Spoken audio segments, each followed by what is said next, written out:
Ayusin ko siya.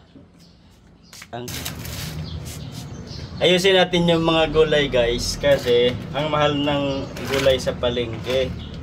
So ang una natin gagawin ay itong gabi. Yan, replanting tayo, guys.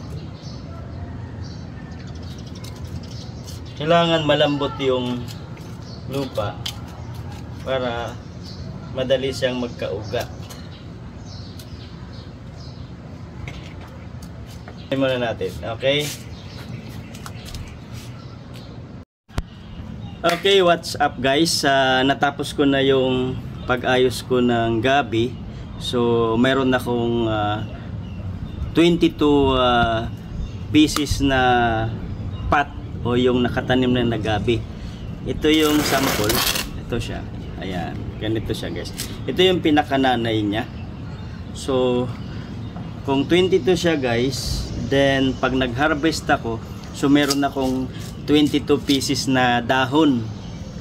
Yan, 22 pieces na dahon, pwede na akong maglaing kapag napalago ko ito.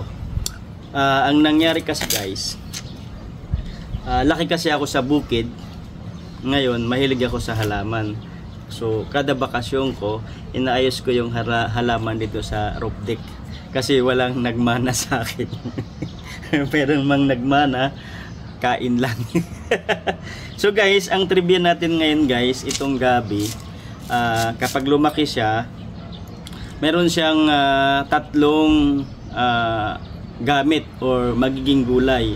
Una, yung pinakadahon, tsaka yung pinakakatawan niya. Gagawin siya nating laing. Kung kilala kayo sa mga gata, alam nyo yung mga gata, ito yan yung gabi.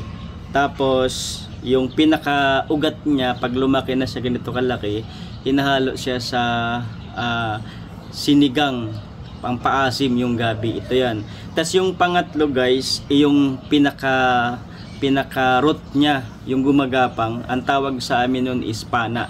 Yung tanggalan lang yung balat, tapos gagataan.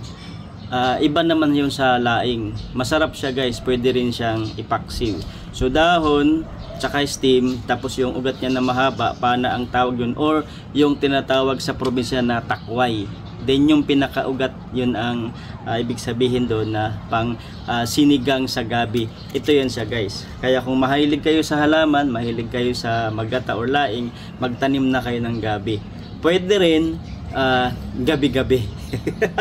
Iba yun. Okay, yun lang, guys. So ngayon natapos ko na siya, i-arrange ko na siya dun sa lagayan bago ko siya diligan o tawag doon, bisbisan, kumbaga sa Bisaya, o diba?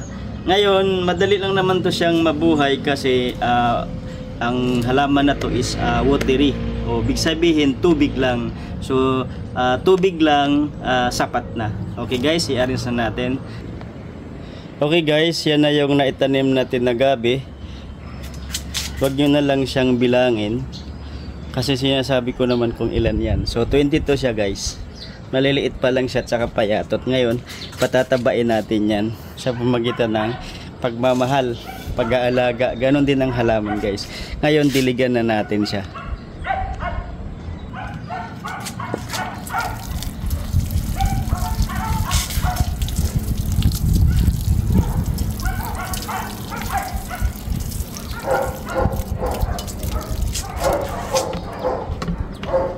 Okay, guys, may napapansin ako nung nailipat ko na siya, naitanim ko na siya dito, malinis na siya, isa-isa na siya, guys.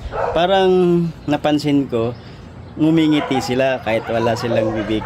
Di ba? Masaya sila, guys. Parang sinasabi nilang mabuhay. Di ba? Mabuhay ang mga gabi. Okay, guys, yan lang ating unang halaman na ipapakita. Okay, maraming salamat. Once again, this is Anything Budoys. Bye bye.